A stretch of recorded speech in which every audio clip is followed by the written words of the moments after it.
So first things first, good morning, everybody. Happy Friday the 13th. Everybody can hear me okay? Short version, Mark's out today, and he's going to allow me to do a class. Um, so look, you know, whether you're going to trade early or not, early morning trading, pre-market is one of those things that yeah, sometimes they're really good, sometimes they're not. They've been a little bit choppy this morning. They've just started getting going. What we're going to do today, um, and I wanted to give you guys this. We're going to focus on. Really? Hang on a second. Let me see if I can turn it up a little bit. We're going to focus on. Uh, well, it looks like that's not going to go. We're going to focus a lot on market flow, and we're going to focus on adding in some additional charts. Can you guys hear me okay? So what I wanted to do is I wanted to go through first the user guide. And we're going to go through some pictures, and we're going to go through some basics. Um, I'm going to go on the assumption that the majority of you already have the basics down. As far as reading your trigger lines, knowing when we're going up or we're going down based on the trigger lines. So we're not going to do any of that work today. I mean, we'll talk about it as we go, but we're also going to spend very little time on tops and bottoms, and we're going to talk about whether or not the market's going to make a top or a bottom. And we do this kind of live as the market's going. Fibonacci support and resistance, tops and bottoms. Again, we're not going to spend as much time on that today as Mark might do in his class. We're going to talk about trend trade entries. There's three trades that we do, right? So these are the ones we're going to focus on. We're going to focus on trend trade rules. We're going to focus on the other two trades that we do a lot, which are going to be market flow, high volume area trades, and we're going to focus as well on momentum trades. And these are the three trades that we're going to, and they're all the same. I mean, it's triggers are going your way, buy or sell a pullback. It's just a different look or a different line. That's the only difference between the three trades. And what we're going to be doing today is we're going to be focusing on a lot of what the market flow is telling us. And the market flow is our volume analysis software. And I'm going to give you guys just kind of a basic quick lesson in what the market flow is and what it does and why it does it. And but there's two basic trades that you guys are going to be able to take. When you say the quality's bad, Steve, I don't know what I can do about the quality of the sound coming through. Hopefully everybody can hear okay and it sounds pretty decent. I did test my recording this morning. It sounded really good. So worst case, you guys can go back and watch the video later as well. But we're going to try to do market flow signals when there's two different scenarios. When either a trend trade setup is true or we have a good top or bottom and then we've got a high volume area line. Let me go through. For those of you guys who are not familiar with the market flow, by show of hands, just yes or no, are you guys familiar with the market flow at all? If you're not, I'm just going to do a quick lesson. I'm not going to get too far into it, but one of the focuses when we look at the market flow, for example, like if we're looking at the NASDAQ, usually a 21 range chart, If we look at the S&P or crude oil, most people watch an 8-range chart. The short version is the market flow reads and analyzes the volume itself inside of each of the bars.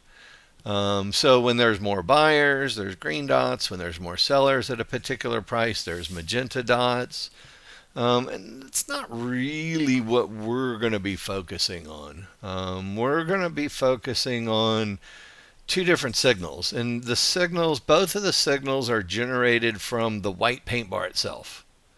And I want you guys to understand what the white paint bars are. And they're very, very important, I believe, in trading and what we do. Think of the white paint bars as volume breakouts. It's a shift in the buyer-seller mentality, if you will, the sentiment.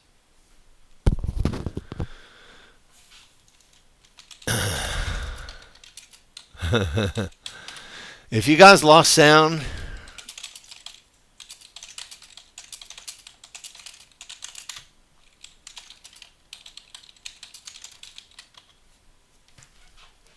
all right. If you lose sound, log out, log in again.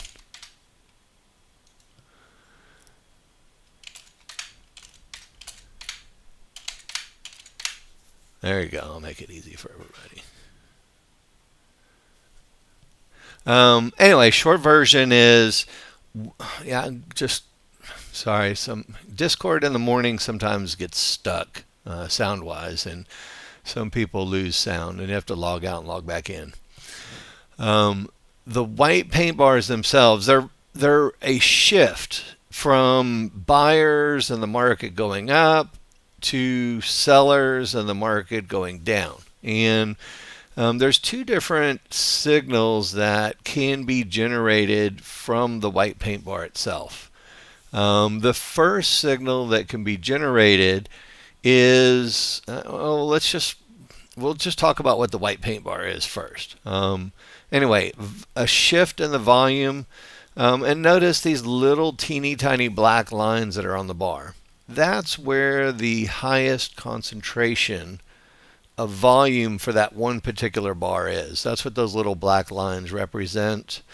And you can see the black lines were going up, they're going up, they're going up, and they're going up. And then now we have the black lines are lower than the prior black lines. And we have a lot of sellers, and that's where we get our white paint bar from.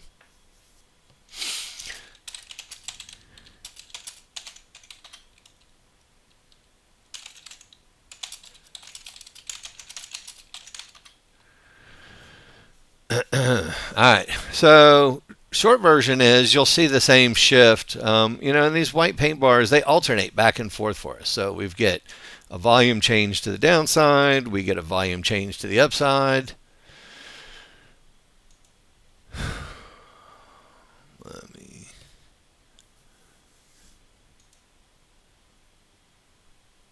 All right. I turned off my mic, turned it back on again. I'm not sure that's going to help anybody with their sound, but I'll try. Oh, I see what the hell. Here. I see what's going on. Okay. Question. Yeah, let me restart on my end if you want.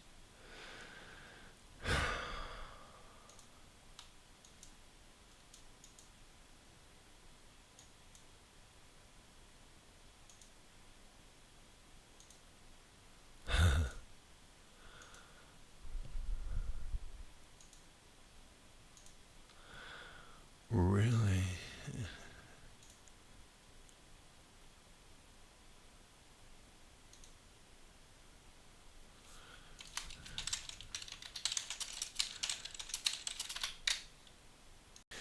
All right, so short version, look, we've got white paint bars, and white paint bars are going to be the basis of what we're doing today. And there's a couple things that the white paint bars will give us. And just to give you the short version, yet again, I don't know who heard it, who didn't hear it. So I know this is a little bit repetitive if you just heard it. But The white paint bars themselves are a shift in volume from excuse me, from buyers. And then when the majority of people are selling, this is where we get these white paint bars. And when the volume shifts back to up and there's more buyers and the buyers are more in control, we'll get a white paint bar up, and then vice versa back down. And these white paint bars will do one of two things. um, the white paint bars themselves will generate, if you will. And let me show you. And this is literally straight out of the user guide. So I didn't make this stuff up. I didn't make new pictures. There's two things that are going to happen when you have a white paint bar. Number one, if you have a white paint bar down that's followed immediately by a reversal bar up, it's going to generate an arrow. Okay, so, and again, these arrows are going to be very key in what we're doing for today's lesson. And then ultimately, if you get a white paint bar up and you get confirmation by another bar up, the white paint bar high volume area is going to generate this big, long, fat green line out to the right, which is what we call a high volume area. Call it volume support, if you will.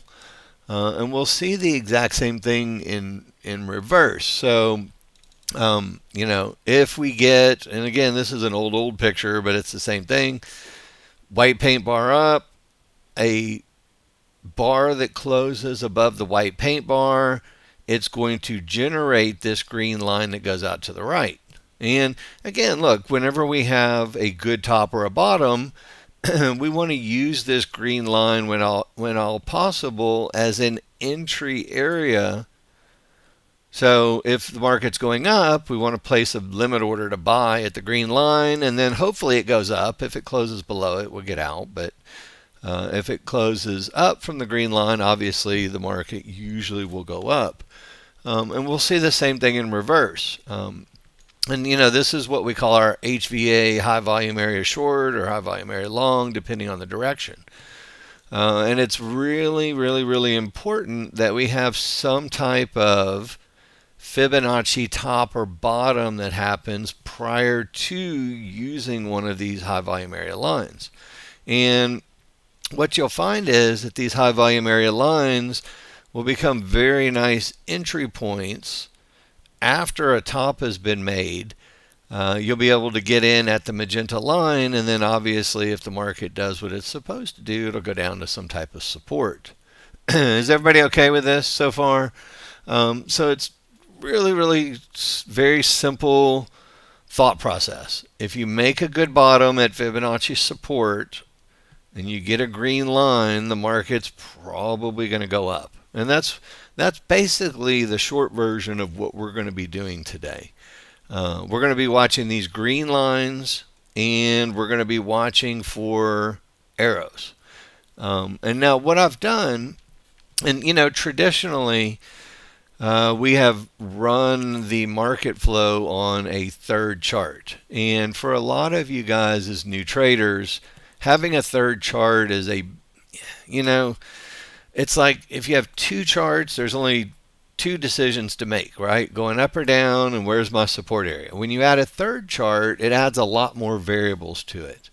So what I wanted to do for today's lesson is I wanted to show you something that I've been playing around with, which I really, really, really enjoy a lot. And inside of NinjaTrader, what I've done is I've taken, and I've got workspaces for you guys. You guys are more than welcome to use the workspaces. But I've taken our entry chart, which on the NASDAQ is a 13.2, and I've added a second data series to it, made it as invisible as possible. And what I have done, short version, is I have overlaid the market flow over the dynamic Renko bar chart. And I've basically turned off everything with the exception of the white paint bars, the arrows, and the high volume lines. And Again, whenever the market is red and going down, we want to sell arrows going to the downside. And if it's green and going up, we want to buy arrows to the upside. Or if it's green and going up, we want to buy the high volume areas as support. Everybody okay with that? We're going to basically be doing trend trades and trades from the green or magenta lines if we get to them. That's the very, very short version. And I made a few pictures. These are just from yesterday. Yesterday at literally 3:50 p.m. We had this to the downside and this to the upside. What's the chart called? Just a chart. I don't know. It's the same chart that you would use anyway, Adriana. So if you use a 5-1 chart on the S&P, you'd still use a 5-1 chart. If you use 13.2 on the NASDAQ, you'd use 13.2. And again, what you're going to be doing is, or what we'll be doing is, we're going to be looking at situations like this. This was at 4:10 yesterday, or 4:20 yesterday. And, again, well, let me give you the workspace just so you have a copy of it. For any of you guys that didn't have it, I'm going to drop it in the room real quick. I called it ES with market flow overlay. Anyway, short version is, if we have a good bottom of support with divergence and our triggers are going in the right direction, the idea is that we're going to buy the green high volume line if we get an opportunity to do so. And, this was yesterday afternoon, and this is what it looks like after the market starts to go up. And again, it makes, I think, the addition of the market flow a more simple process for new people. For people who want to run 3 charts, it's okay. There's nothing wrong with running 3 charts. And what you're going to find is, again, look, this is the area right here where it was supposed to go up, which it didn't. That's okay. And again, it created a very, very, very small window where the market, had the potential to go up at this point in time. Right. So again, this is what we really, really like to see. We like to see a high volume area. We like to see triggers. We like to see everything green and going up at that spot. So this is where you would literally put a limit order right here, right above that little spot. And, once we get an up bar, you'd put your stop below it. So that way, if it doesn't go, it doesn't go. And that happens. And then now we're kind of in wait mode, in the market as it stands right now. One of the other things that I think gets confusing for some people with the market flow, they look at the market flow chart and they're like, oh, I really need to learn what all the dots mean and all the lines, and you don't. Okay, so I put this picture on here just to show you the overwhelming number of dots and things that could happen on a market flow chart. And all of it is 100% irrelevant. The only thing that you're going to be doing, and we're going to be looking for, and we'll watch the market as it goes today. We just hit support, so we'll see if we go up from there. But when the trend trade rules are true, meaning it has to be all green and going up or all red and going down and a pullback to support or resistance, if we get an arrow, we'll look to take a trade using the market flow signal. Everybody okay with that? The other trade that we'll watch for and we'll do consistently if we see them, sometimes you get a bunch of them, sometimes you don't. After a support top or bottom is true, we'll use the high volume area line as an entry if the market is in a good spot. So what it looks like on a range chart, the signal itself. And again, we're not going to be able to see the range chart because we hid it behind our dynamic Renko bar chart. The only thing we're going to see is the little black lines, and we're going to be able to see the arrow. And we're not going to see all these bar structures. And all we really care about is the arrow. Once we get an arrow, there's a signal, go short, hang on for dear life. We'll see what happens. We'll see if we can make some money. The reverse is true if the market is green and going up. So if all the triggers are going up and the market's green and we get a white paint bar down followed by a reversal, we'll get a green arrow to the upside. And we'll look to take those trades as well. It's going to be very, very simple. Again, Rob, are you with me? This is an example of a market flow signal. See the little arrow right there?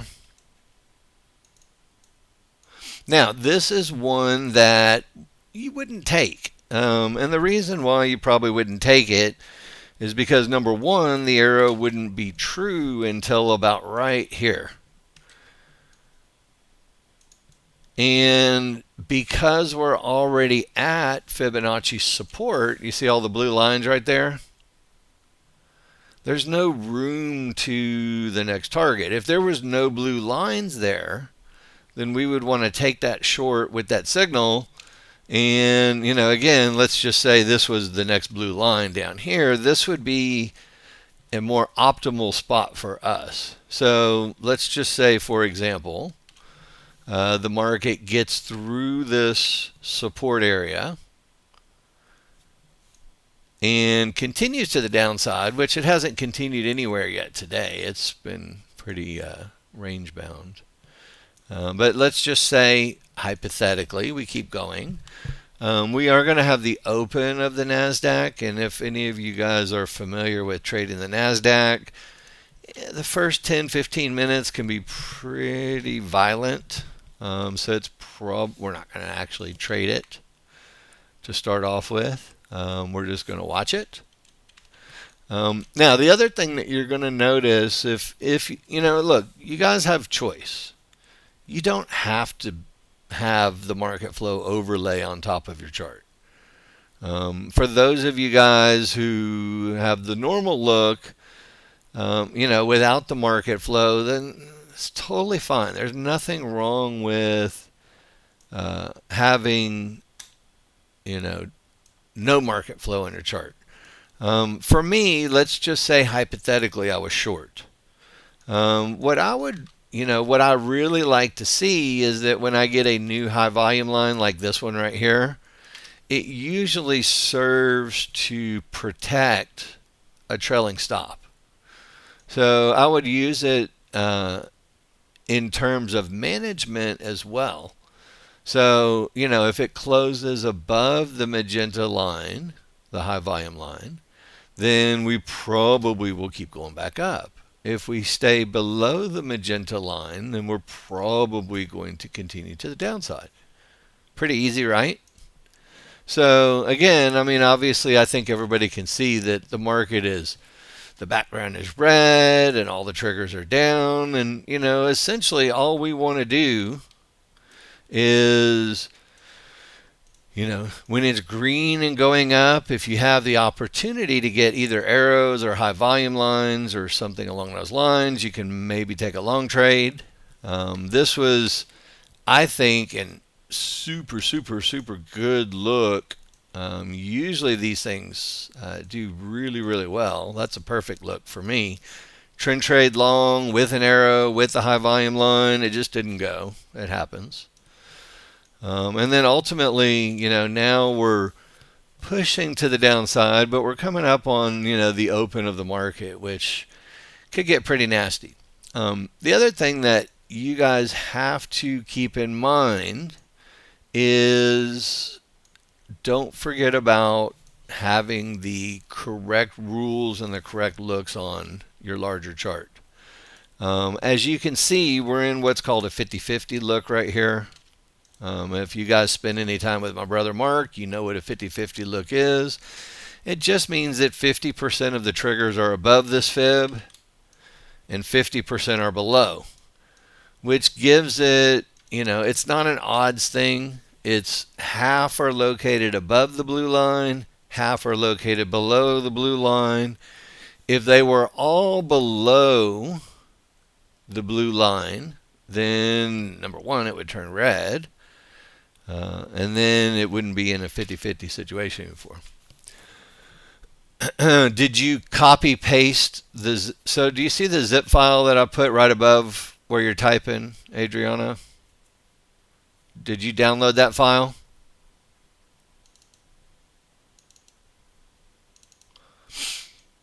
So you have to download that file, which is going to give you 3 different workspaces inside of the zip file. Yes, David is the answer. And what you're going to have to do is just, Control All and right click copy, and you're going to have to copy paste these workspaces into your workspaces folder. And then you'll have the 3 markets inside your workspace folder, and then you'll be able to open them up. You okay with that, Adriana? So download the zip file, copy paste the workspaces, paste them into the NinjaTrader 8 workspaces folder, and then they'll be in there. And I built one for the NQ, one for the ES, and one for crude. So depending on what market you like best. I personally like the NASDAQ a little better because it's a little faster, has a little more opportunity in it. Now, we do have, 3 minutes until the open. So look, let me do this first. Before, look, my hope is that we could just watch the market and talk about it as it goes today. If we get some opportunities to put some great trades on, we'll do that as well. But my hope is that we can actually just watch the NASDAQ all day and talk about it and talk about what's good and what's bad. And anyway, traditionally, if you have a 50-50 look on the big chart and you have divergence on your small chart, we're not going short. And that was the point of the 50-50. The chances of the market going down in a 50-50 are not 50-50. It's more like 20% after divergence happens. So if there was no divergence on the low, a 50-50 short trade would probably play out pretty well. The fact that we do have divergence on the low with a 50-50 look. And again, is everybody okay with this when I say 50-50 look? I know if you're real familiar with our software, you know what the heck I'm talking about. If you're new, you're not going to know. I'll give you a quick 50-50 lesson. All hell's about to break loose in 2 seconds anyway. So might as well give you a little 50-50 lesson while we're at it. Let me find. Where's my 50-50 lesson? Okay, here's my 50-50 lesson picture from a long time ago. All right, so, and again, look, I wanted to put a label on it. It will copy, yeah. Hit Control A and then Control C to copy it, and then Control V to paste it. So look, a 50-50 look is defined when the large triggers are down, but they're not below the fib or the midband areas. So the small triggers are below, and the large triggers are above. Everybody okay with that? And a 50-50 look, sometimes it goes down, sometimes it doesn't. It's going to be very dependent upon what the rest of the charts do. Anyway, you can see, obviously, we're still going down. Now we've reached the termination area. Here's the thing about the NASDAQ. It goes so darn fast, especially at the open, which is in 20 seconds. We're not going to be able to trade it, so we're not going to try.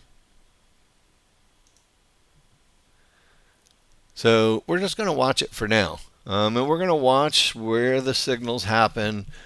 Um, again, we always need to pay attention to where our next support is on the chart. So, look, we have temporary support one-to-ones and a pivot stop out right here. If we break through that area, the chances are we'll reach the next, support area down here. I wouldn't touch a damn thing myself personally in the first 5 or 10 minutes of the NASDAQ. It's a recipe for disaster. But what we can talk about is, you guys see this high volume line that came up? So we have a green high volume line right here, and we have a green market flow arrow right here. These are the two things that we're going to be focused on today. Yeah, you can extract them to your workspace folder. That's a good way to do it, Adriana. And then do you notice, you see how we have this additional green high volume line? So if you were long, this would be a spot where you'd hide your stop behind. And again, now as we're reaching resistance, obviously it may go back down again. But again, we're running out of room to the target, Rob. So we may still go up, and we may, this is obviously the upper end of our window right here, 29. But do you see how we're going to use this today, guys? If it wasn't quite right off the open, with everything having divergence on the, again, I'm going to try to make this as easy as possible. Divergence on the big chart, trigger lines roll up on the big chart. We're going to look to buy pullbacks until we get to resistance. Everybody okay with that? I mean, that's what we do. And then if we get these little arrows or a green line, one or the other, that's going to help us in what we want to do for entries. And obviously, when we said 29 is the edge of resistance, you can see the market respected that very well. And because we've had the edge of resistance, now do you see this high volume area right here? This is going to be a key spot for the market to go up or down from. And again, we're still kind of in that first 10-minute window, so I'd be a little more cautious with it. But again, you can see how snappy it is. But do you guys get the concept here? Fibs held at the top. We have high volume line with our triggers down. That would be a spot to go short. And then, it's over extremely quickly. You still got, 10, 14 points out of it. But the other thing that you're going to really, really, really enjoy having these high volume lines on here. Let me find my picture that I made for you guys. I made all these pictures yesterday for you. Shoot. I don't know where it is. Where is it?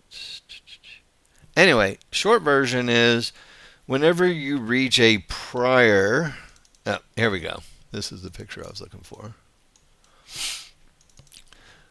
Whenever you are, let's say the market's going up for the first time and you take a long signal.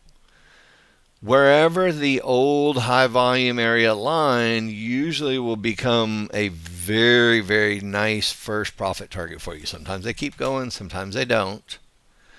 And you'll find that if you were to go long and you protect yourself with the prior high volume line, it comes back to the next high volume line, and then you can take half off at the next one. And if you get through it, it usually keeps going. That's basically a short version.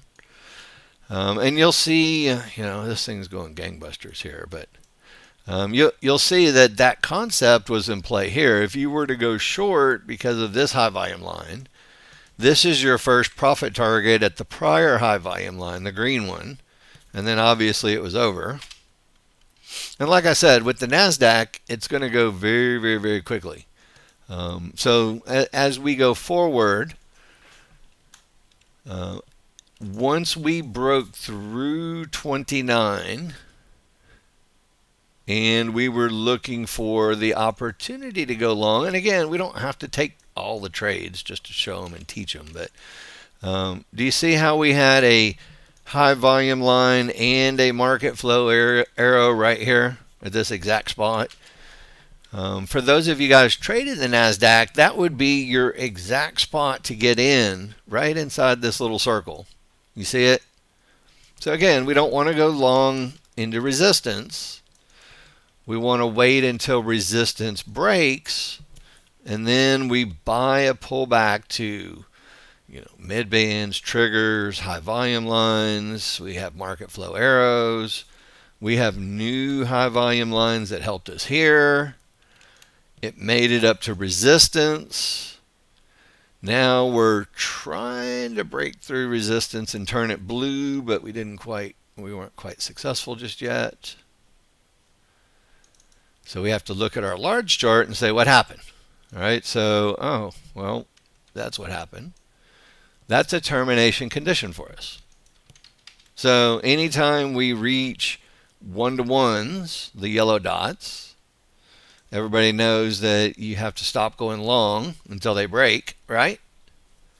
Now, it might break. It looks pretty damn strong. So, you have to start thinking about, if it does break, what's next? We've got this area, and we've got this area as the next area is up. Everybody okay with that? So, again, you'll start to see as we break through support, which are resistance, and it turns into support. We will start to see the opportunity, and this is where, a white paint bar down and a market flow signal from right here, you might get one more push to the upside. We'll see what happens.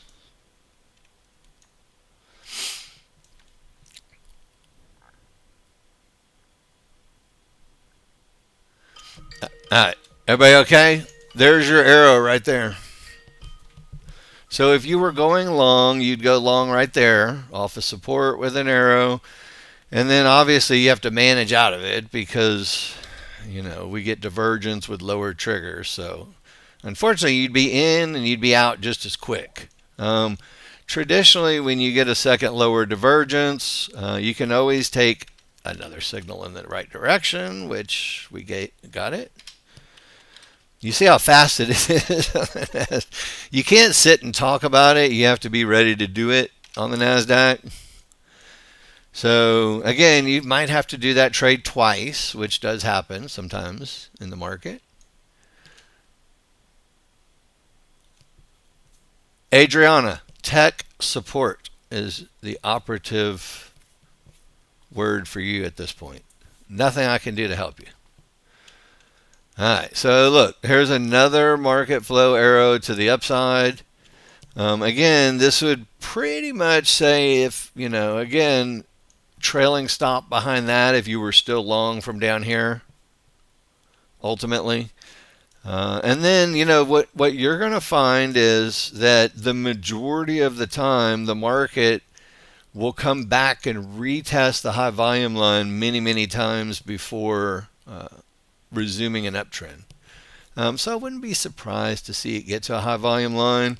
I'm not going to buy it because, it's red and everything's going down. But again, it's one of those things that we've got a really good support area here. So, again, I would expect the 51 area to really hold for us.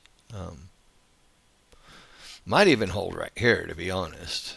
But do you see how they came back and retested that high volume line? That happens all the time. And now look, we've got a new high volume line to the upside. So again, I don't think they're going to be done until we reach Fibonacci resistance windows up here. Again, it's not an easy long trade, which is okay. They're not all easy, but again, the trend is up, and we probably are going to make it to resistance. This was your easy one, right here. One of these two arrows to the upside from support with everything green. Those are the easy ones. And then we got one more arrow. You know, the problem is we've run into a termination condition before we got the arrow on our large chart.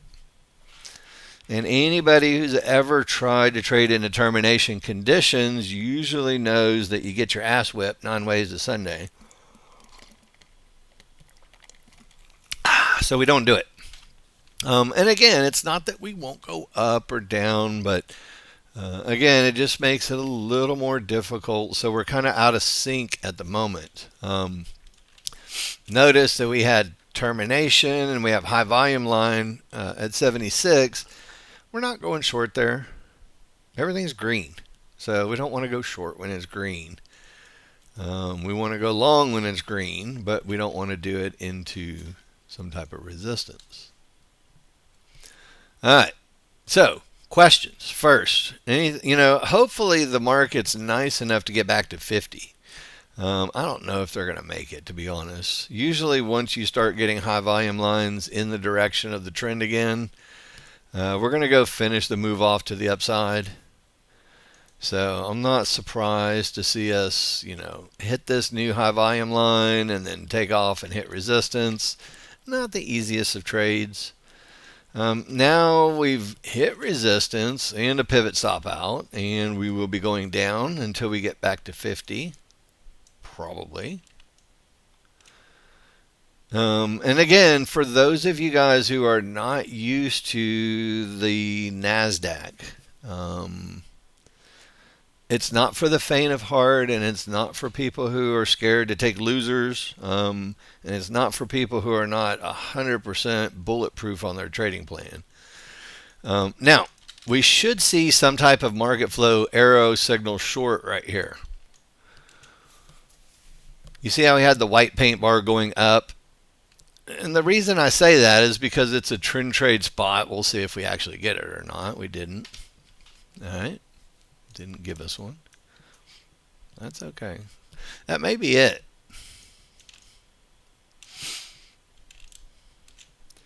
So white paint bar up. Once you see the high volume line, it means that it's kind of confirmed, volume wise to the upside, which if you were short, you'd have to really, really, really consider whether or not you wanted to stay short or not.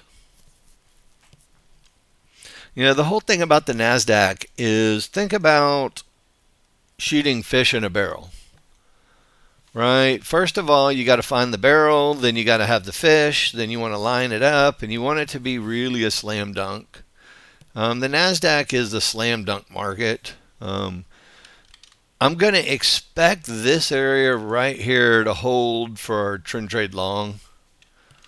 My guess is that if 7150 holds and we get some type of signal or some type of help, that should take us back up to this 95 area. We'll see. You see why I say that? And it's because it's all of our triggers and all of our everything. And if you did go long here, the prior high volume area is a perfect spot for a first profit target. Now, this is where the high volume area helps us. And again, this is probably going to be really, really quick. But again, I'm going to try to get one in here just to show you. Do you guys see that? So again, look, everything going up. All the triggers in our favor. Everything said yes, and then right there, high volume line spot, and then target 1, target 2, done. Andy, man, let me answer that question for you. What I did is I built a second time frame in the background. So on the 13.2 chart, I added a data series, and I made it a 21 range chart, which is what we use on the NASDAQ market flow. And then I made it an open, high, low, close chart that's as skinny as possible and transparent so you can't really see the bars. So that way, and it's also overlaid on top of the dynamic Renko. So it's the same scaling as the Renko chart.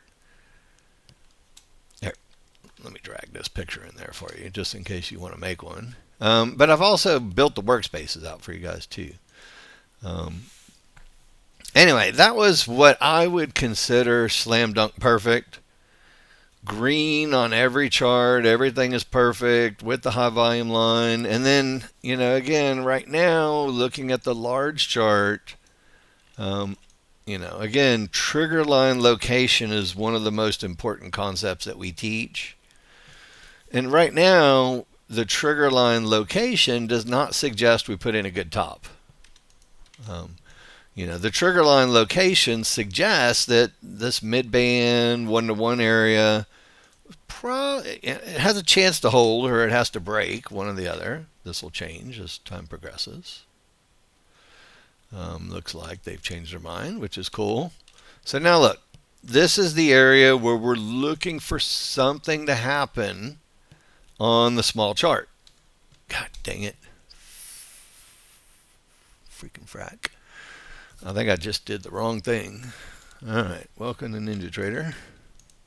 Let me reboot my Ninja real quick.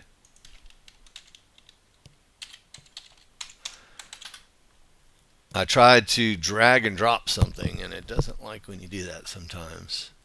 Sometimes if you draw too many objects on your Ninja Trader chart, it doesn't like it either. So bear with me 2 seconds. Let me get this going again here.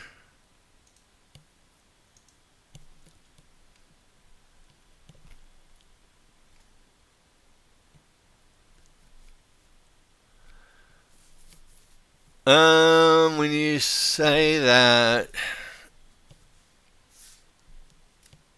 you're talking about stranded buyers and sellers and the dots. No, I would suggest you just use a third chart if you're going to do that. I mean, if you really want to see what the market flow bars are doing themselves, you really just need a third chart.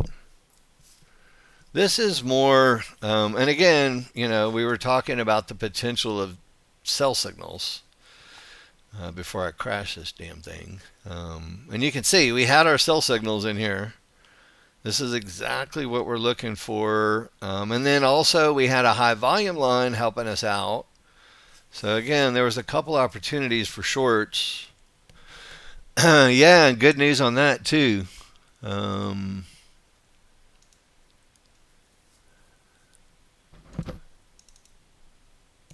Check this out.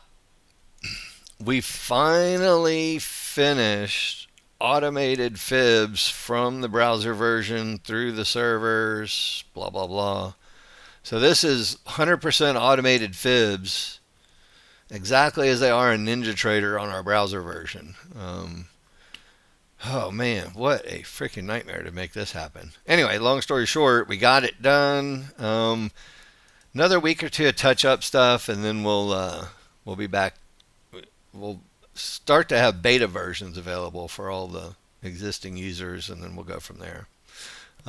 Anyway, as we look at our charts, and again, you can see pretty straightforward. All the triggers were going down. This is the area where we like to see some type of signal. When we go to our smaller chart, we ask ourselves a question, right? So when we get that pullback, do we see some type of signal that's beneficial inside of the circle? And the answer is yes, there's a market flow short signal. So let's just say, you have this hesitation of execution. How's that? Is that a good way of saying it?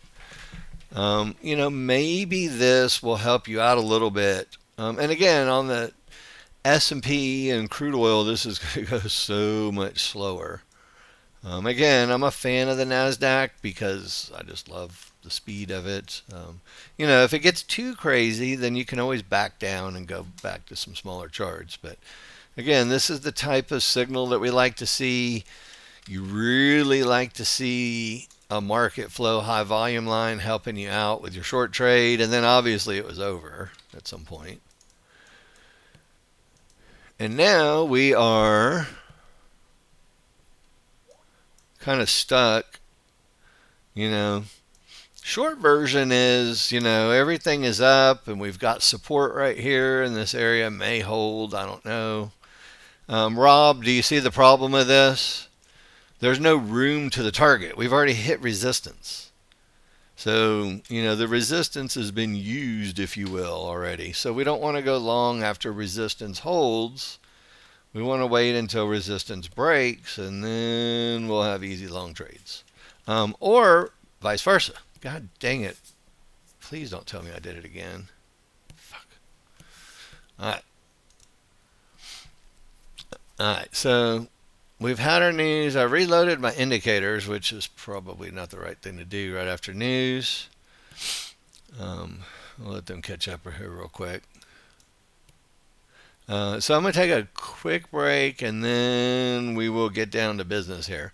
I want you guys to think if you have any questions, comments, concerns, things you guys want to go through, I'll be more than happy to go through them. Usually once, look, news made it spike up and down 100 points and then up again. So it's gone a little bit crazy after the news in literally a minute or two. So give it another minute or two and it'll settle down and then we'll start watching for signals that are beneficial to take. So give me 2 seconds. I'm just going to go run down the hall. Give me 1 minute and then I'll be right back and I'll answer any questions. So just type them in, please.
All right. Mike, the bars, again, when you look at, you see this chart, you see how there's little gaps in here? These are where the range bars have multiple ranges in between. And you can see that I've got the dots as small as they can possibly be on the bars. So the little black dots are technically all these dots from the range bar chart. That's what they are. I've just made them really, really, really, really, really small and no color in them, just so they're almost invisible. I guess I should turn on my microphone for you guys. Sorry about that. Mike, the little black dots that you see are the market flow bar dots. I've just made them really, really small and as invisible as possible. So I don't even look at the dots. The dots have really nothing to do with the market flow. The only thing we're really looking for is arrows, high volume lines with the trend, and that's it.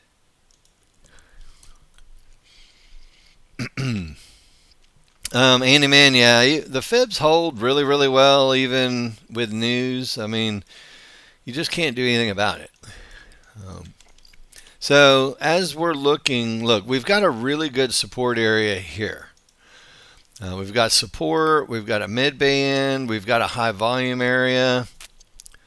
So this is a pretty good window where they're probably not going to go down through yet. I'd imagine that, we'll run up to the 09 area. Did we hit the 09 earlier? We hit it, didn't we? Yeah, we did hit it. So maybe we'll run up to the 19.5 again. We'll see. But we've already kind of satisfied this resistance area once. We'll see if they go retest it one more time or if they fail. Notice because we came off of support and on our large chart our triggers are up, we're not going to be going short or looking for any type of short signals just yet.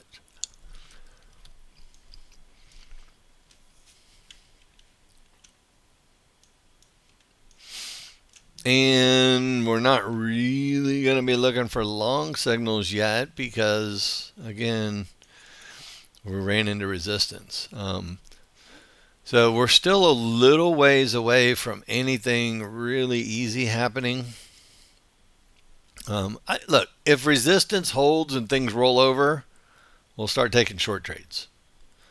So I don't know what's going to happen. The other thing is, if the resistance doesn't hold and we break through 10, 510, then there will be additional long trades. So again, look, I want to just say it again. Do you see this long signal? We do not want to take long signals that are going to put us directly into Fibonacci resistance because there's no room to be able to manage those types of positions. And again, it's, the trend is up because everything is green on both charts. Everybody okay with that? I mean, that's simple as it can be, right? It's just we don't really want to go long into resistance. This one had a little bit more room, but we have made it to the edge of resistance. And again, it's, another long signal. Sometimes I'm tempted when there's a high volume line and a long signal to take a shot at it and just manage it really tightly. But, again, you're running into resistance. You have to be like super fast and it's just too stressful.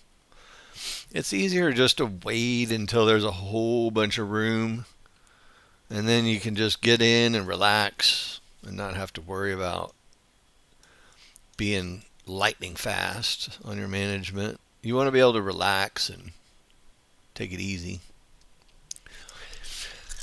All right, guys, this is the 50-50 look we were talking about. Remember, 50% of our triggers are above the red fib, 50% of our triggers are below the red fib, which means could go either way. At the moment, the small chart's red and the large chart's green, so that's even 50-50. So we just have to sit and wait. Now, it's pretty cool. You can see, these signals technically haven't been very wrong, have they? Look, market flow signal long, short, long, short, high volume area, short. They're not bad signals. Again, the market flow is doing what it's supposed to do. It's highlighting these volume reversals and the high volume areas. And you see we have a new high volume area right here.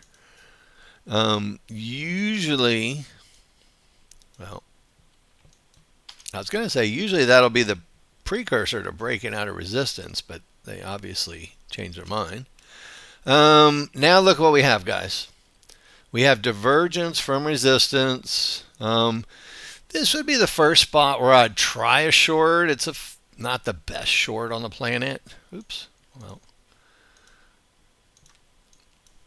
probably could have done a little bit better on that exit. I got the first one at the fib, and then I was trying to put the second one a little further down, getting greedy with it. But does everybody see this? Again, look, I'll try and take a picture of it here real quick. And this is exactly what you guys are looking for. Let me trail my stop here. Right, so we're looking for resistance to hold, and then going short at a high volume area.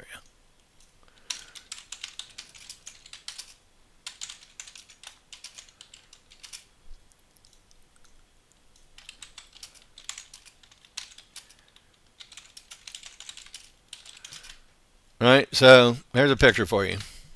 And again, when you guys are doing trades, I mean, probably could have gotten out of both of them right there, but whatever. You guys, I'm just trying to do some trades just so you can see the examples as they happen. And again, once we hit support, we've got 2-3 divergences, party's over. So, very short-lived because there wasn't a lot of room to the target. But, realistically, if you go short at the high volume line and you get out at the blue support, you can make a living on that. Can't you? I could. Sure of it. Now, the other thing that's really pretty cool, which you'll see this happen a lot. I used to teach this in my other class, high volume area breakouts. How easy is that to see where you get the black lines beyond the magenta? Usually that's a pretty good breakout that makes the market continue up. Not taking a trade with that in this situation just because there's so much termination resistance up here. But again, look, another market flow signal. It's tempting, because you're thinking that maybe we get up into this zone up here. But if you did this long signal, you would be doing it into a termination condition over here. Does that make sense? And if you've ever spent any time trading into termination conditions, you're like, what the hell was I thinking? Now, should be going short. Let me find our short trade. All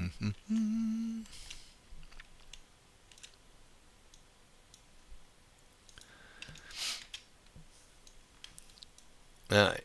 There's no market flow signal per se, but this is kind of our short window, which we may still get one yet. I mean, you don't have to technically have a market flow signal. So look, there's a market flow signal short. We'll give it a couple ticks, and we'll put it down here at the next support. Lost that one. That's okay. Anybody else lose the video? Can you guys see it? I see it still running. So it's still there. Alright, anyway, look, I don't mind taking a loser. That's a really good spot to take a trade from. Probably will still go down eventually to the, probably just hit the mid band, and then we'll probably take it back down to the 60 area. This is your target down here, target window. So we'll see if they give us a second chance or not, or if that's the end of the party. Again, look, this is not a long that you would want to take. Again, you can always go back in history and go, oh, I would have taken that one. But, again, in the beginning, we're really up against a lot of resistance and a very down look over here. If it does go up from there, great for them. But traditionally for us, if we're into resistance, we're not really going to take a long look. So you have to be very careful.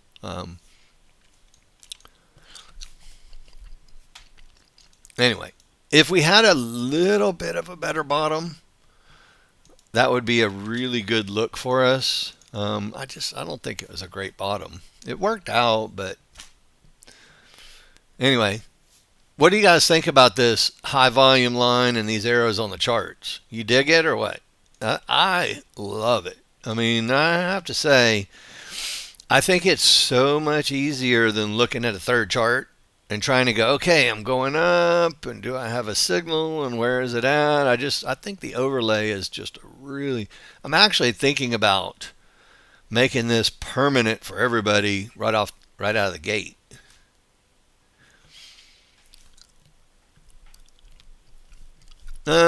Pete, you have the market flow, right? Did you build your chart yourself, Pete? Just out of curiosity.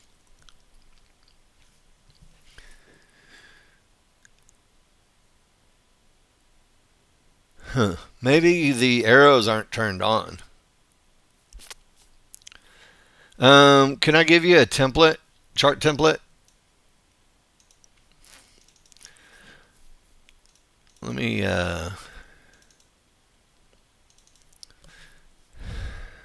see what's in here. Okay, so I got a 5-1 and the 13-2. This is chart templates for NT8. One for the 5-1 and one for the 13-2. God dang it. That was a long signal. And again, look, this is a long signal you'd probably have to take. 1-to-1s, mid-bands, wide triggers up. Obviously, you know, we're just playing around on simulator. But anyway, this is one that you would want to take. And then I would venture to say that we're not going to get much below here either if all things are equal. Man, a lot of resistance up here, but we'll see. You know, a lot of times, you know, look, here's the bet. The bet is that we're going to make it up to 20 to 25, right, up into this window. So we kind of end up with, well, shucks. Anyway, I rest my case. It didn't come down quite far enough, I think, to make it easy, but all right. Super termination-y, guys. Resistance, pivot stop out.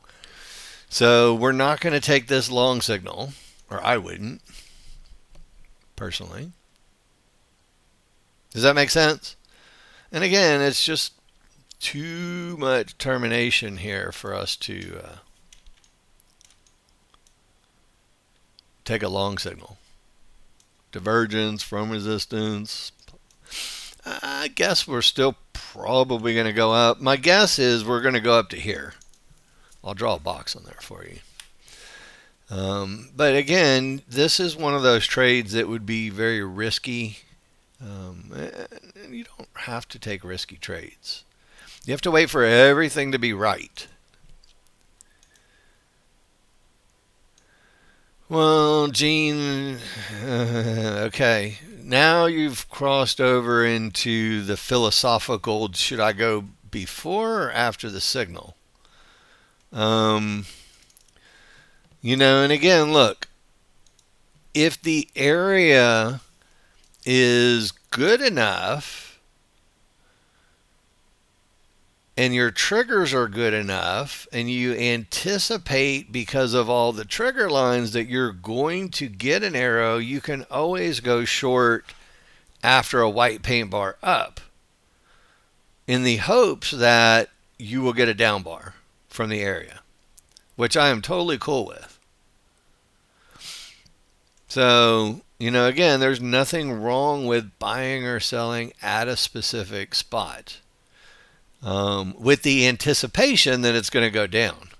So you don't have to wait for the arrow. But if you do wait, you're going to be paying for the confirmation.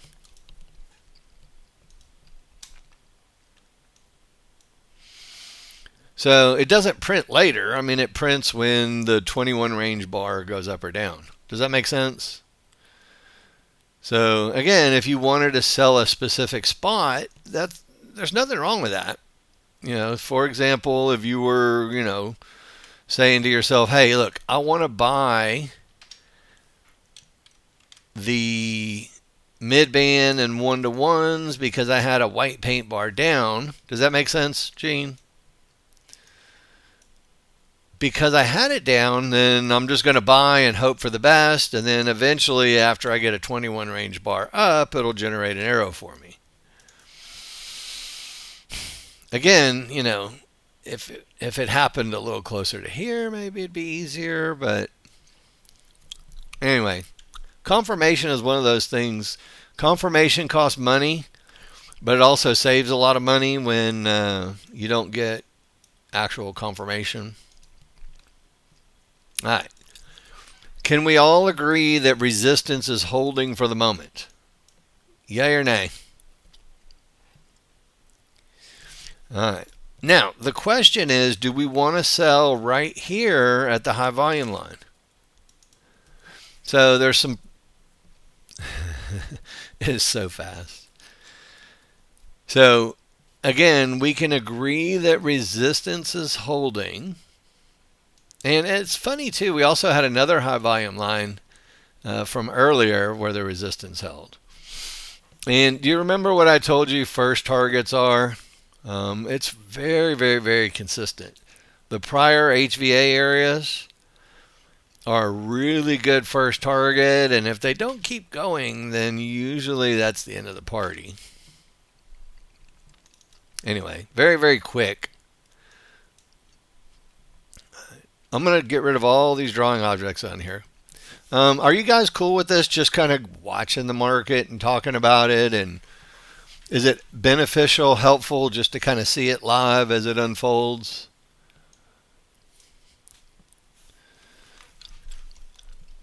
And look, if we get a really good high probability trade, I'll just put it on. It's not a big deal.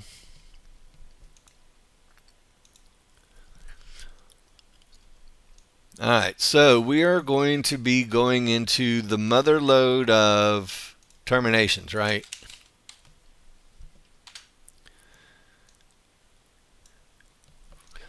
So long trades are going to be a little bit more difficult in this area until they really just get going and start sprawling up out of here.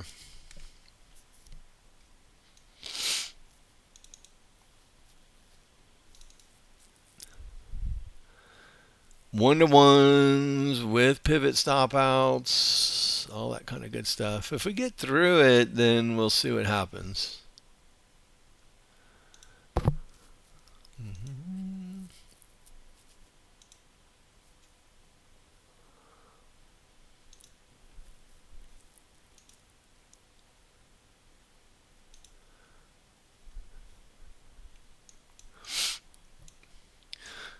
You know, we've had a pretty decent kind of uptrend, if you will.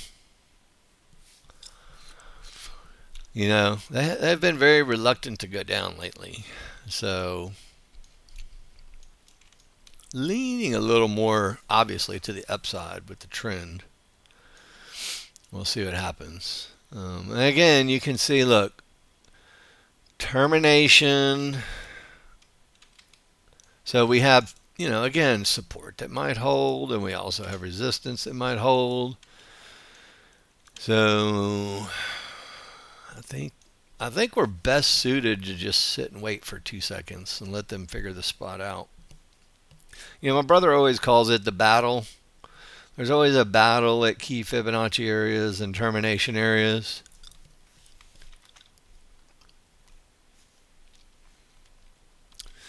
All right.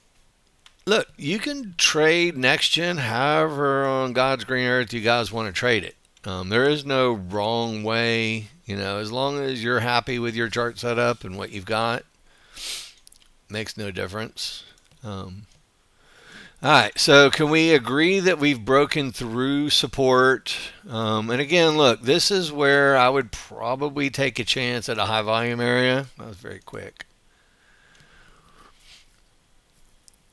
So I bought the high volume area. Looks like I should be out of half of one. I'm going to get to break even.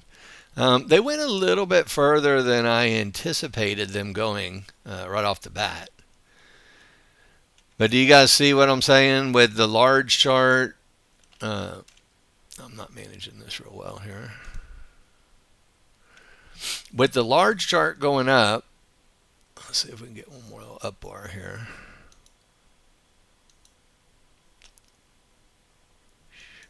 There's divergence. That's the end of it. Anyway, this was the high volume area to buy. And again, I think the large chart and the high volume area lined up really well. Obviously, you had to put your stop below support, so you don't want to have a stop at support. And then I could have managed this a little, took half, and then after divergence from 1-to-1s, that's usually a really, really good exit. And they have quickly reversed trend super quick. Would you guys say this is strong enough to the downside to take a short signal? How you guys feel about it?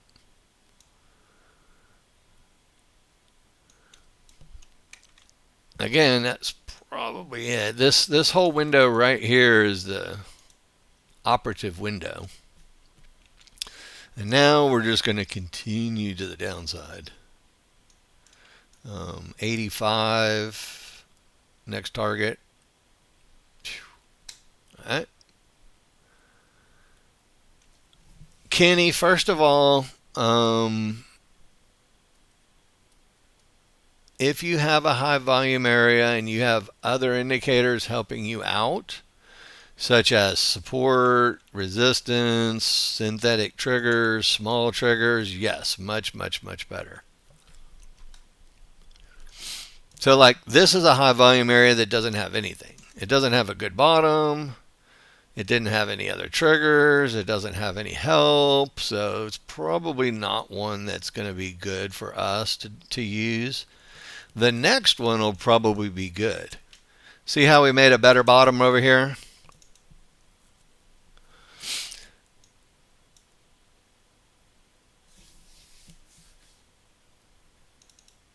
Where do you think there should have been an arrow, Sri? Look at my chart. Where do you think there should have been an arrow?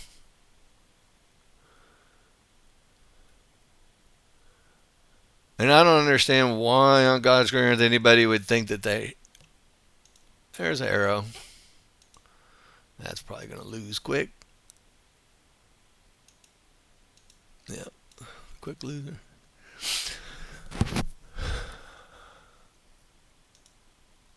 Tech support, Haji. I have no clue what you're saying. Or send me a picture of what you think you're saying. When you tell me that yours isn't doing right, I always want to know why you would think that way. So show me a visual. And again, look, I think this is a great spot for a market flow signal. I think we had lots of room to target from 74 all the way down to 59. It just didn't go. And you're going to get losers. It happens. It's okay. The losers are usually pretty darn small. All right. Probably get down to that 60 anyway. We will see.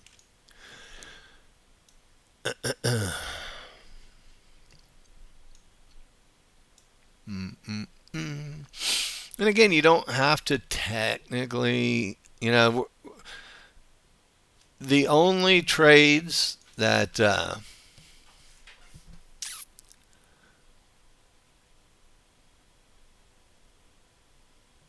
I'm looking at your picture here. What is it that you think you're missing?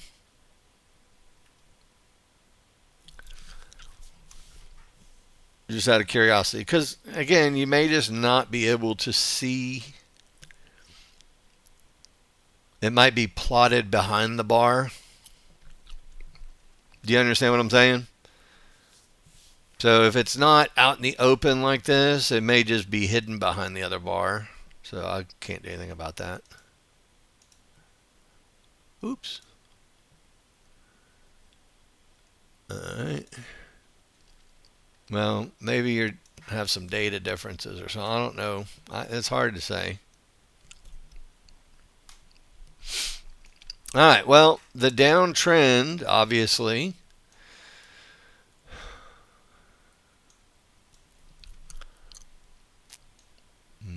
and you can see now we've got second higher divergence, which usually is the precursor to the end of a trend. We'll find out. It's not a really good spot as far as looks for going long. in any way, shape, or form. So we're not taking any long trades. I would be more inclined to start taking long trades if this area holds. So do you guys see how we have a high volume area down here? Oh, they took off so fast. Coming back. Anyway, this would have been, or in my opinion, a nice enough spot in order to do some type of long trade from a high volume area if you got it. Obviously, we're not getting it, so. And you'll be surprised. Sometimes they'll come all the way back and retap that high volume line, and then that'll be it. Doesn't look like they want to do that today, but anyway. Sure. You can, Carl. There's a section in the user guide on how to. I'll give you the page. Bear with me a second. And look, guys, I'm open now for questions. I mean, we can obviously watch the market, and we can play around and all that kind of good stuff. But here's the link for turning on reversal bar markers from a bigger time frame, if you want to do that.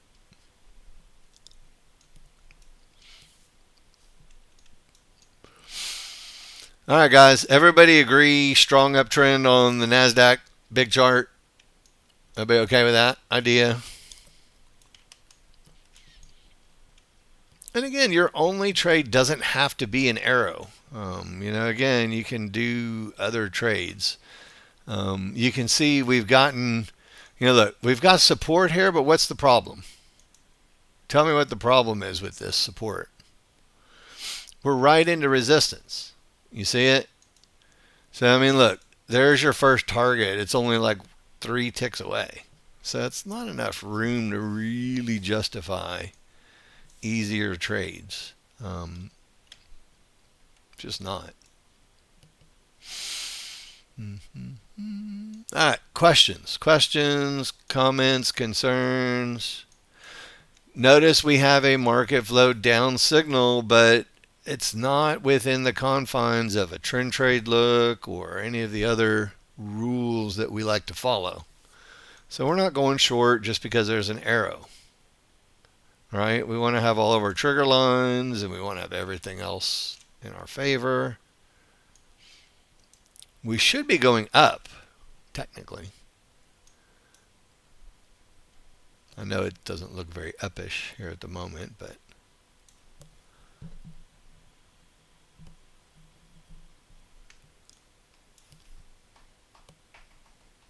how do you use a reversal bar marker? What do you want to use it for? Just out of curiosity. What do you want to do with it? All right, what do you guys think about this one? Is that the right trade? I'm on Sim. I just want you to.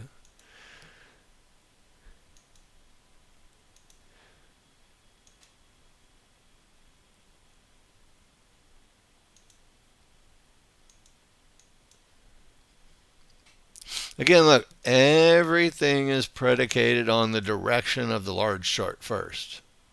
Obviously, it probably shouldn't be. Large chart is up. This should be over a minute. You see how I kind of hid my stop over here, but we've already hit termination. Anyway, that was probably the one little teeny tiny peak with, expectations to get up here. Now you really got to break 60 in order to have easy long trades. My guess is we still keep going up. That's just a guess, though.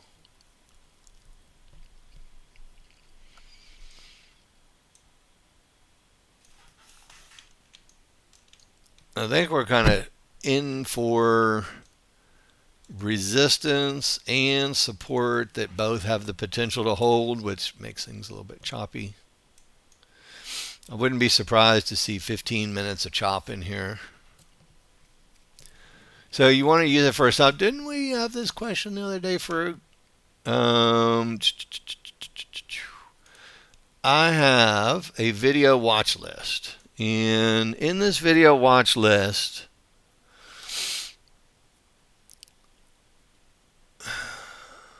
this is the video right here that discusses how to use reversal bar markers with divergence that should be your stop. That's the video. I'm pretty sure I gave you that video the other day too. So let's just say hypothetically that you were going to go long. Okay? So let's just do it. I know it's not really a good long trade, but do you see the reversal bar marker, Farouk? So if we make divergence, the market will close 2 ticks below this reversal bar marker and make divergence.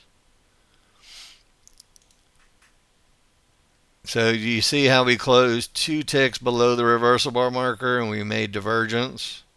Obviously, if you were long into resistance, that would be an exit for you.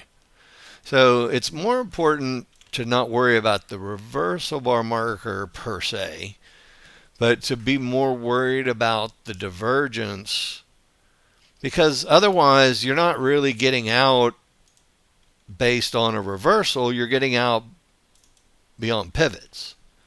So if you were long and you put a stop below a pivot and you said, I'm going to stay in until I get a new pivot, like right here, then you'd be stopped out. Or if you were going to go long, let's just say into resistance, and you said, I'm going to put my stop behind a pivot, we're not going to go long into resistance. But anyway, so you have two choices, pivot or divergence. And right now we've got 3 divergences from resistance, which means what? That's one of our termination conditions, which means that we're not going to be taking long trades, even if it goes up. Probably going up. We probably won't take it.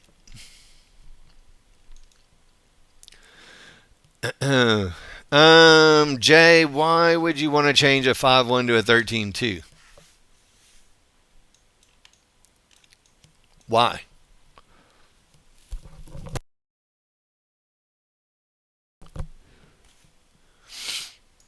All right, you guys ready? One attempt to go long into resistance. Oh man, there's a high volume area helping us. We'll see if that high volume area can help us. Oh man. Well, shoot. I tried. I missed it. In which market are you talking about, Jay? Are you talking about the NASDAQ?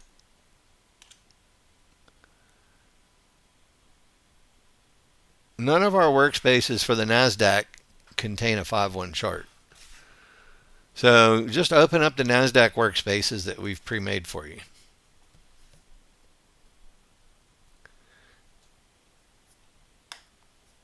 ES, and you're on 13.2. Well, this is the NASDAQ, and the 13.2 is the small chart. On the ES, the 13.2 is the big chart, and the 5-1 is the small chart. But you can trade whatever you want. There's no hard and fast rule. It's whatever Jay likes best. So what does Jay like best?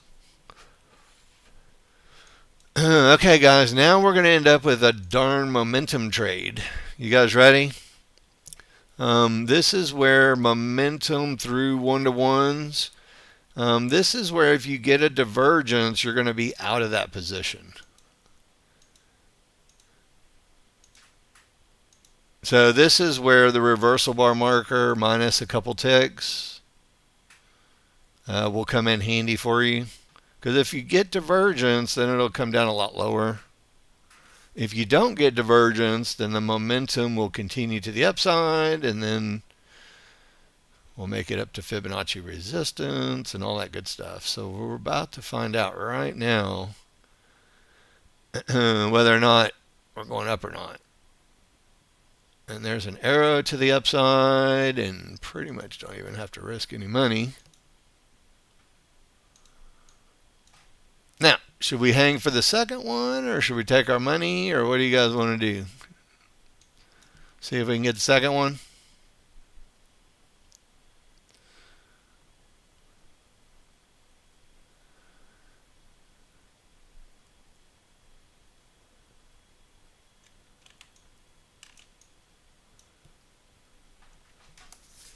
Take the money?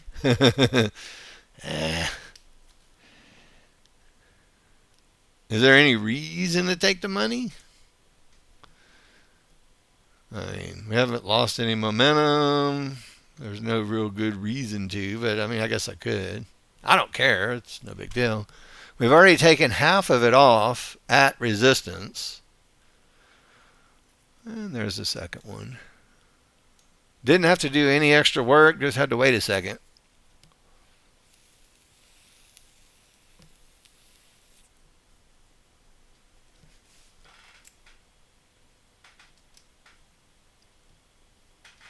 What do you guys think? That's pretty easy, right? I mean, look, once the triggers get past the one-to-ones, it's a momentum trade. The fact that we had a market flow signal, that came after Gene. So this is a good example of, here, let's try and cheat with another signal, and we'll see if we can get one more push out of this bad boy.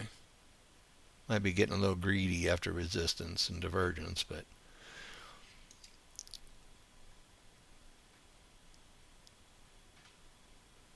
this is where if you make a second lower divergence, you're going to be out of that position. I know I'm pushing my luck a lot, trading into resistance.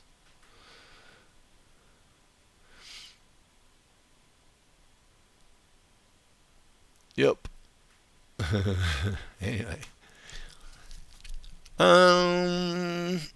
You're up over $3,000 on the NQ? Yeah. See, this is one of those spots, Gene, where you have the white paint bar down into a spot where if you bought at 94 exactly, I'm totally cool with that. I mean, obviously with lower divergence, they made me manage it. But, I mean, it just set up. Everything set up right there, up to at least 10. It went. I just didn't do it the second time. You know, and it's, I have to say, trading and teaching, you're not as focused. And you can see, look, this is still momentum trade look on the small chart. So realistically, we should momentum trade up to the next resistance up here pretty easily.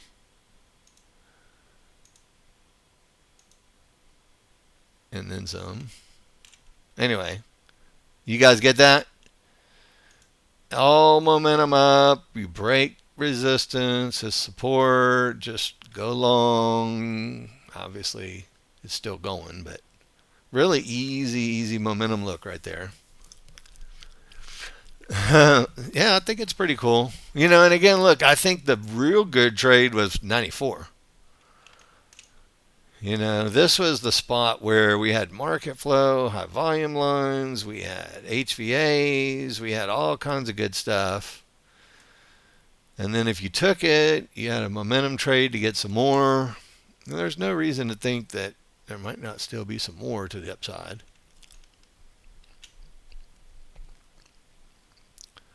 Pretty good bet. We're still going up.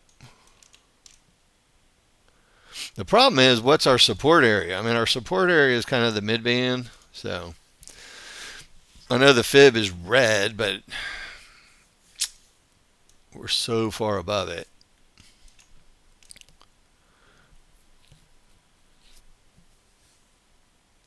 We should get one more right here.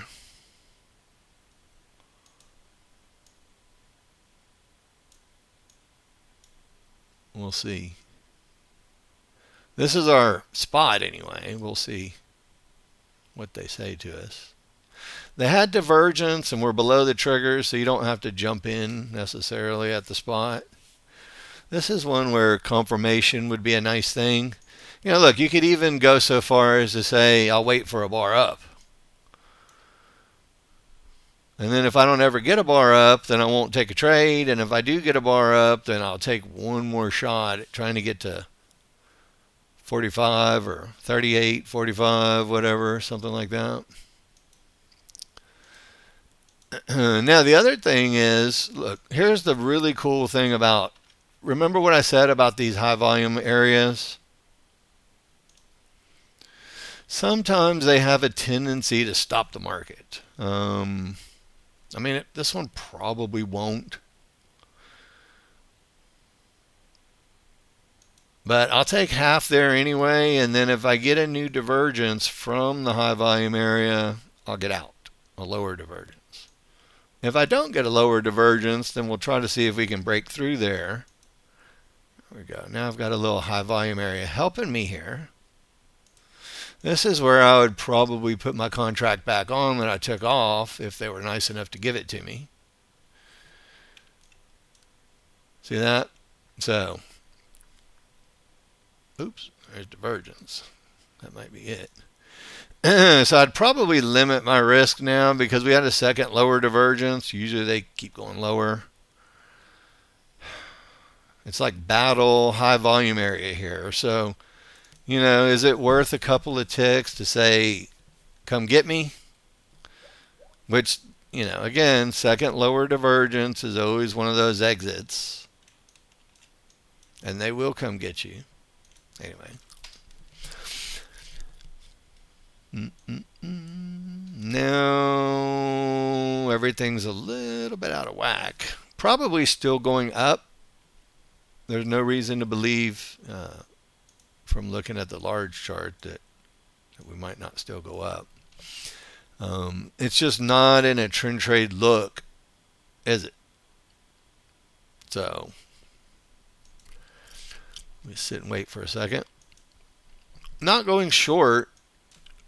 All right, does everybody understand why we're not going short?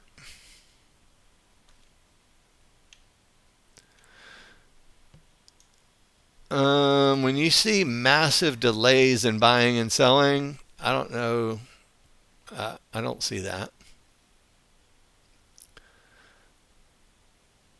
When you say massive delays, what exactly is going on? Do you think that your data is slow coming in? Or do you think your executions are slow?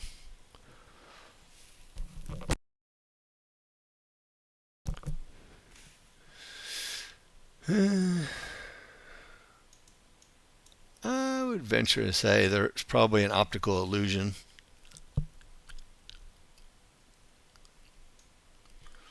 All right, my guess is that after a couple divergences, we'll resume our uptrend here. We'll see. Not really going short. When you hit close, because you couldn't move the stops. Well, but you know, you have to understand Ninja has to process things. So this also will, if you go down just out of curiosity into the search bar and type system and pull up this picture.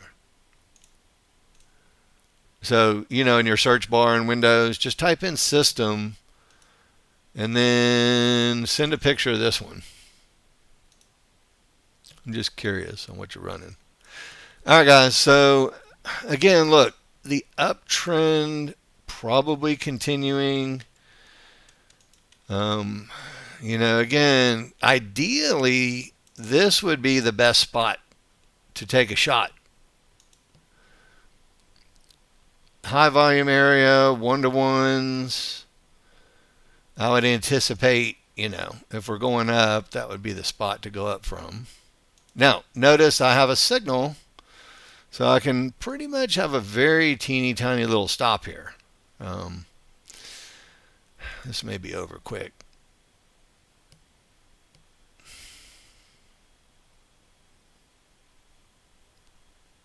Yeah, it's going to be over.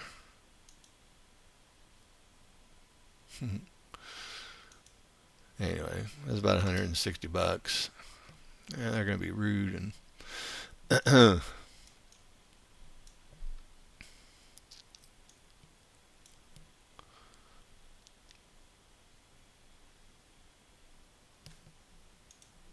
take a look. Yeah, so you got a good high-end computer, lots of gigs. My guess is it's just busy market lag. I don't know. It's hard to say.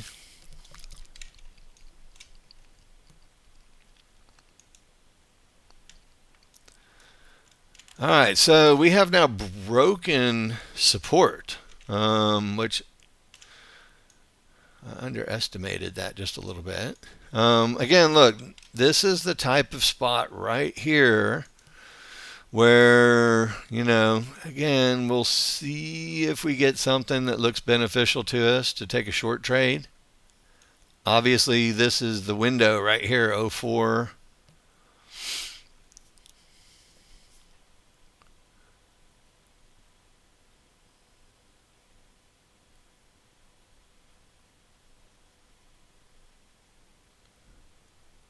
I'm probably not getting a market flow signal. I'm just going on a down bar. Oops. Shit. I hit my target and didn't fill. Shoot. Anyway, I'm not going to get anything out of that. So that was a bad fill. It literally hit my first target and didn't fill it. So I didn't lose any money, but I didn't make anything for that either. Now look, we've got a good bottom in place. Everybody agree? Divergence, no triggers past it.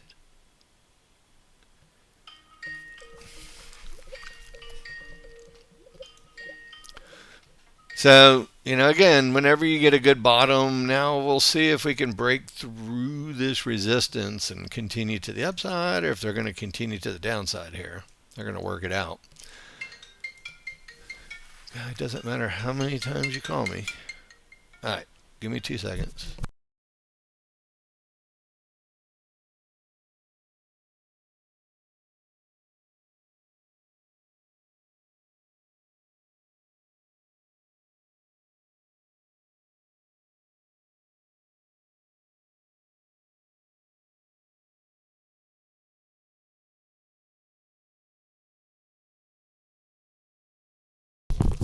Okay, guys, sorry about that. All right, we are now at the edge of resistance.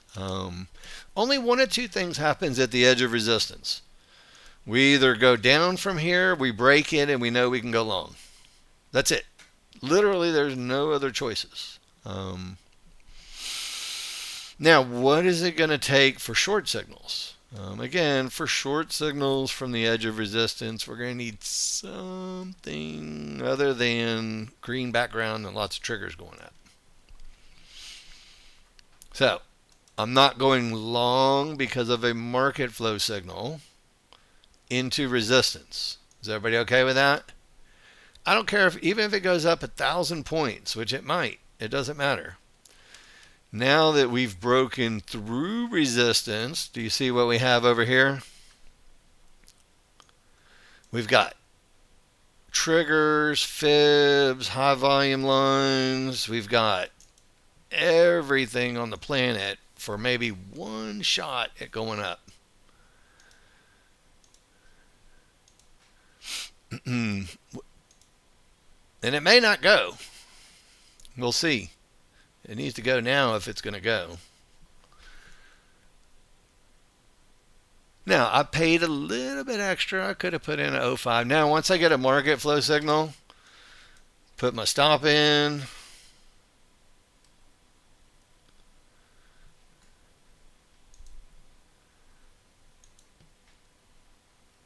Quick $300. I guess you don't really have to risk any money at this point, do we? All right, I'll take one of them off, and then we'll play with the next one. What do you think? See what it says. I'm just getting greedy there, but what do you guys think? Pretty cool?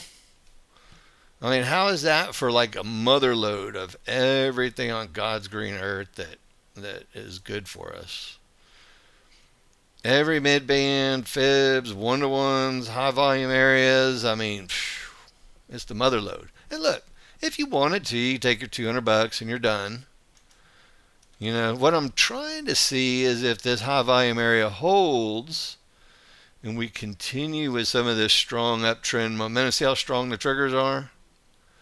So again, I was going to give it a little more room, and we'll see if we can break out of this area right here. I could take my 280 bucks and be pretty happy. I mean, it's getting greedy. What do you guys think? Pretty easy? And again, if you just take your money, done. 100%. I mean, I could just take it and we can wait for the next signal if you want. Here, we'll take it off. So where are we at? I usually try not to run this thing most of the time, but 27.80. You already took the money? Yeah, well, here's what I was thinking, is that they would come back to the high volume area again and then probably give us another signal to the upside. I got a really bad feeling that.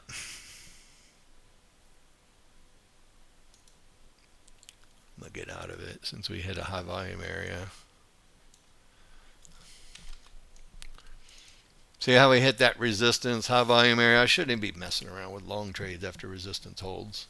So sometimes, you know, your brain gets into a little funk and you're like, God dang it, why did I even do that crazy trade? Anyway. So the nice thing is if you can get your brain back on track real quick and not do anything stupid like go long into resistance, things work out better. All right, now, do we agree that we want to see some type of sell signal with this look? I mean, this is a pretty good look for a sell signal. And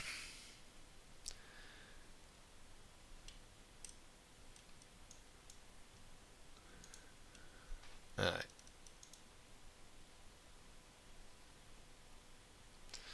Now, we get back to a prior high volume area. Remember what I told you guys about that as a first target? I'm not necessarily getting out there, but I'm going break even there. Because I don't want to lose any money if that high volume area holds. Does that make sense? Now, hopefully it breaks and we just go down to resistance.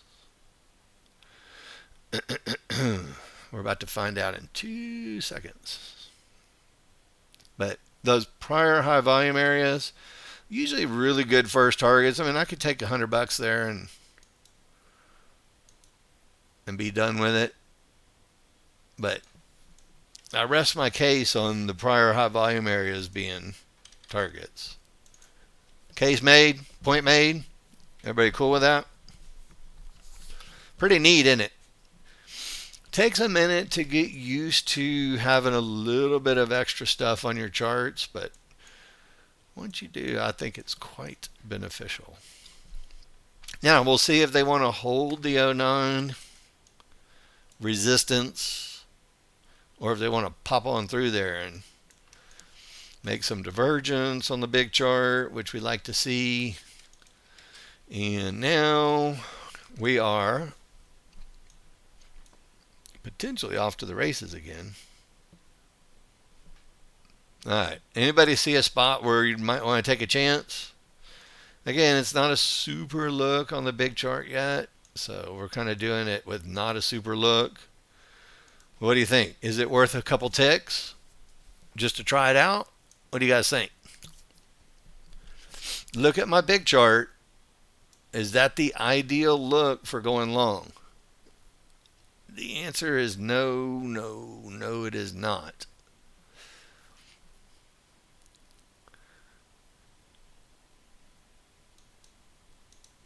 Oh man, I only got 1 and 2 filled. There we go.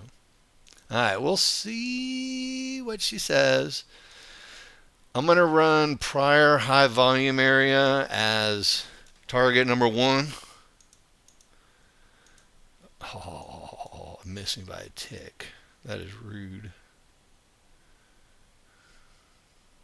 That is really rude. All right, got that. And now, if we make divergence, I'll be out. And if we don't, I'll be shooting for 25.75.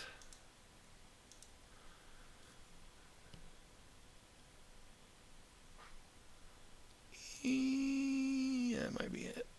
Oh well. All right. What do you guys think? I rest my case. Cool stuff, right? And look, well, it's probably going up one more time. I missed that. Anyway, let's see if I can. Oops, not sell. Here, sorry. Let me get out of that. That's wrong. It's going up, not down, probably. But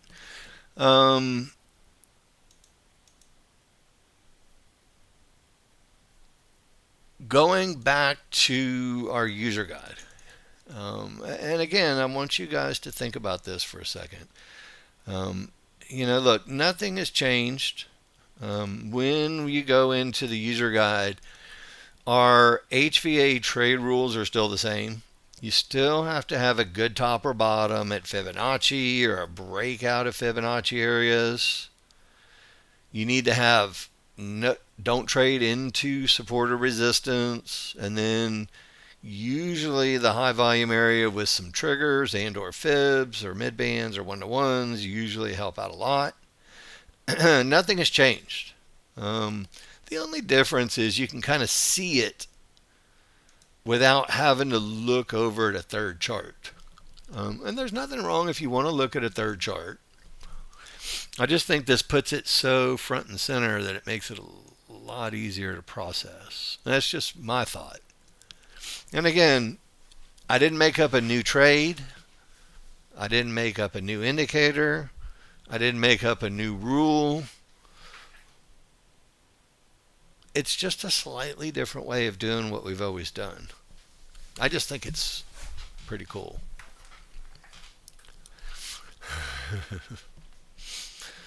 Yeah. I mean, when you wait for it, it's like, oh, man. Anyway, I did have a second long on here, but, again, I rethought it after divergence from resistance. Obviously, the market doesn't care. It was a good enough look on the big chart. I probably should have left my second long on and been done with it, but no, whatever. I can guarantee one thing, guys, especially when you're trading the NASDAQ or watching the NASDAQ. There's another one coming in just a few minutes. That is a guarantee.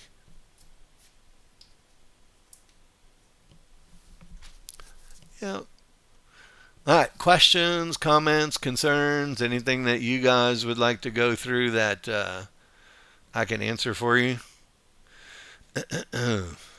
Again, we've got some termination areas. We got a lot of momentum up. You guys want to take one more with a market flow signal? Might need to put that stop below the high volume area. Risk a little extra. So it's a bit risky because we're trading into, trading into 1-to-1s and trading into things. So again, with a market flow signal and a high volume area, now a new high volume area, I got very little risk to try this.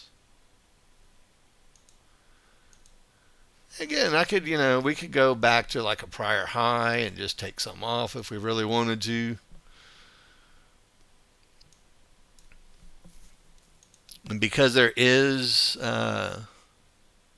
potential termination over there, we can probably go break even. I mean, break even just seems like the wrong stop. Anyway, we'll go break even anyway, since we